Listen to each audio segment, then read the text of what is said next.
the student may have a good grade on the exam, we may think that he or she is learning, but a year or two later, there's nothing left. Perkenalkan, Howard Gardner. Dia adalah seorang pakar pendidikan dan psikologi dari Harvard University. Pada tahun 1983, Howard menerbitkan sebuah buku mengenai kecerdasan manusia. Di dalam bukunya, dia membagi kecerdasan manusia menjadi 8 bagian.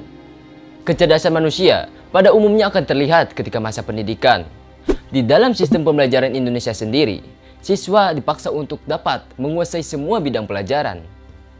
Matematik, olahraga, sains, dan lain-lain. Hal tersebut tentu akan sulit untuk diwujudkan. Karena pada dasarnya, setiap manusia memiliki kecerdasan masing-masing. And this is multiple intelligence.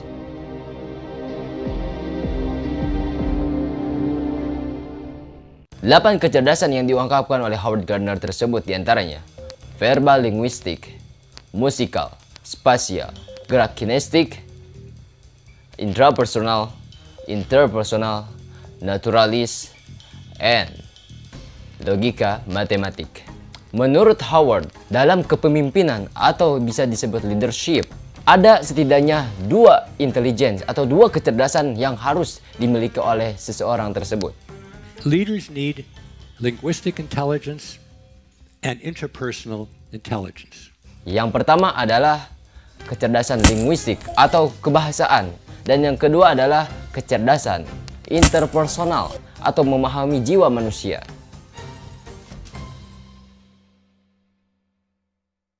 Kita akan mengambil 2 contoh di dalam negeri. Ya, kita akan mengambil 2 presiden. Yang pertama adalah Insinyur Soekarno, presiden pertama, dan yang kedua Bapak B.J. Habibie sebagai presiden ketiga. Kedua presiden tersebut memiliki kriteria menjadi kepemimpinan, yakni memiliki 2 kecerdasan, interpersonal dan linguistik kebahasaan. Kita tahu sendiri, Insinyur Soekarno memiliki gelar sang penyambung lidah rakyat. That our nations and the world as a whole shall not be the plaything of one small corner of the world. Gelar yang didapatkan karena dekatnya beliau pada rakyat, aspirasi-aspirasi masyarakat yang terhimpun dan terlaksana olehnya. Dengan pidatonya yang menggelegar seantero negeri, tak heran banyak masyarakat yang ingin sekali mendengar pidatonya secara langsung. Bahkan orang-orang ataupun presiden-presiden dari luar negeri sangat mengagumi pidato-pidato yang dituturkan oleh Presiden Soekarno. B.J. Habibie tentu dia memiliki kata-kata pepatah-pepatah, bahkan pepatah-pepatah tersebut dapat meresapi ke dalam jiwa-jiwa pemuda. Bertanya, kalau saya tiada lagi, siapa yang jaga Ainun?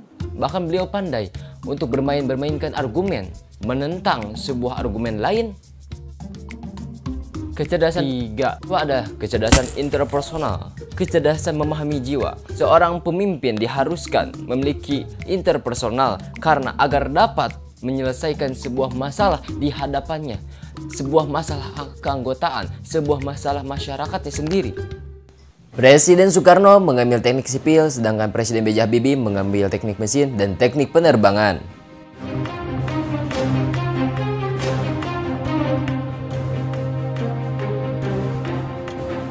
Kemampuan-kemampuan terkait prodi teknik sipil diantaranya komunikasi, berpikir logis, membuat analisis, merancang desain, dan pemahaman matematika dan fisika.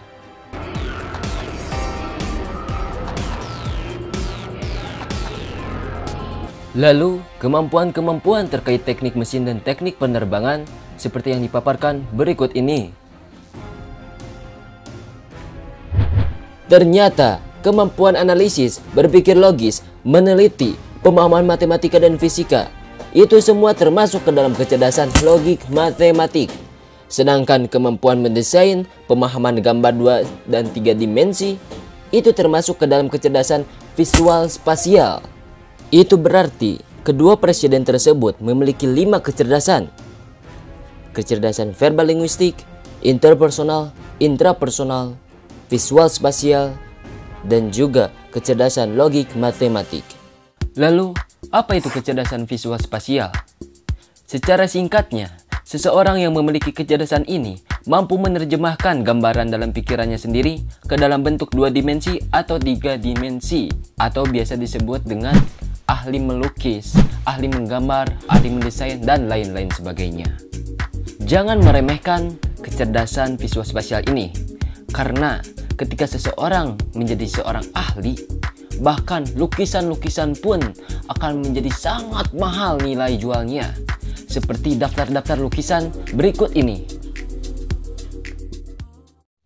Kecerdasan ke-6, kecerdasan musikal.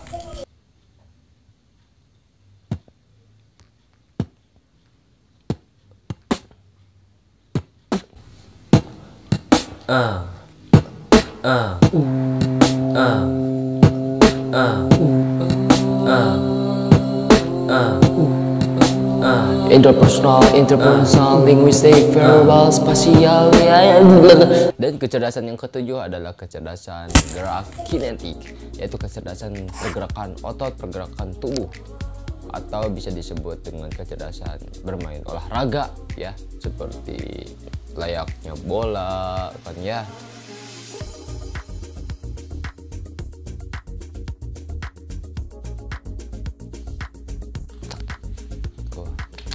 Dan lain-lain. Nah, itu kecerdasan kinetik, kecerdasan gerak. Seperti kalau di dalam sepak bola kan identik dengan Cristiano Ronaldo. Cristiano Ronaldo cerdas dalam kinetik bolanya. Kalau di dalam MotoGP itu terkenal dengan Rossi, Valentino Rossi, yang sebentar lagi akan pensiun. Kalau di dalam kungfu, dalam olahraga bela diri, itu terkenal dengan Jackie Chan. Nah, ketiga orang tersebut cerdas di bidang intelligence kinetik. Lalu, bagaimana dengan kecerdasan naturalis? Ya, kecerdasan tersebut mengenai pengenalan tentang alam, melihat perbedaan, dan mengkategorikan apa yang dijumpai di alam. Cukup sekian pada video kali ini. Goodbye everyone, see you next video. Salam Mr. GP.